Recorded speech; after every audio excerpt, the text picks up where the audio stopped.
काम करेंगे, कर्म करेंगे और उसी तरह का आपको फल मिलने वाला है। उसमें कोई रोक नहीं सकता। आप है ना भगवान को खुश कर लें।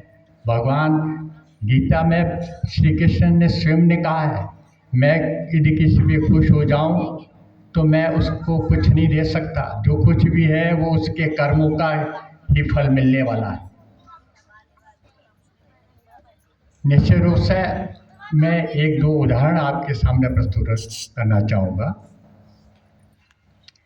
एक संत थे, साधु थे, मंदिर में निवास करते थे। वहाँ से बेचारे ना पास में ही नदी थी। हमेशा वो नदी पे स्नान करने के लिए जाते सुबह सुबह जल्दी, और वहाँ से वापस आके अपना ध्यान वगैरह करते थे। रास्ते में ही एक है ना कुछ ऐसे, अब किसी जाति विशेष का मैं नाम नहीं लेकर, कुछ ऐसा व्यक्ति था जो उसने देखा कि ये रोजाना सुबह उठ के नहाने जाता है। तो जैसे वो नहा के आता था तो उसने है ना गंदगी फेंक दी। गंदगी फेंक दी।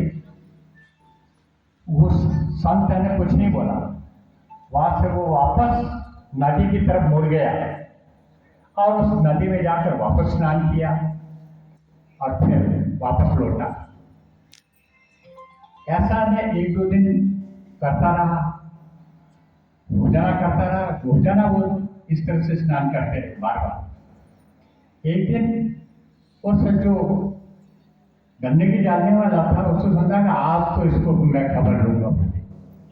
जैसे ही वो स्नान करके आ रहा था उसको गंदगी फेंकी, फिर गया। इस तरह से करीब है ना 40-50 बार वो बेचारा है ना वहां से चुपचाप वापस जाके स्नान करके वापस। देखिए साहब, एक धैर्य की बात है।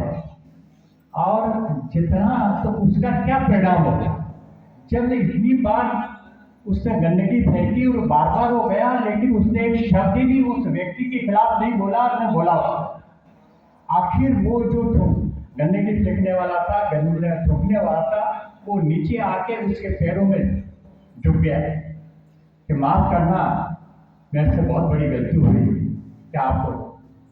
उसके बावजूद भी उस संत ने क्या कहा, आप ताज्जुब करेंगे। उस संत ने कहा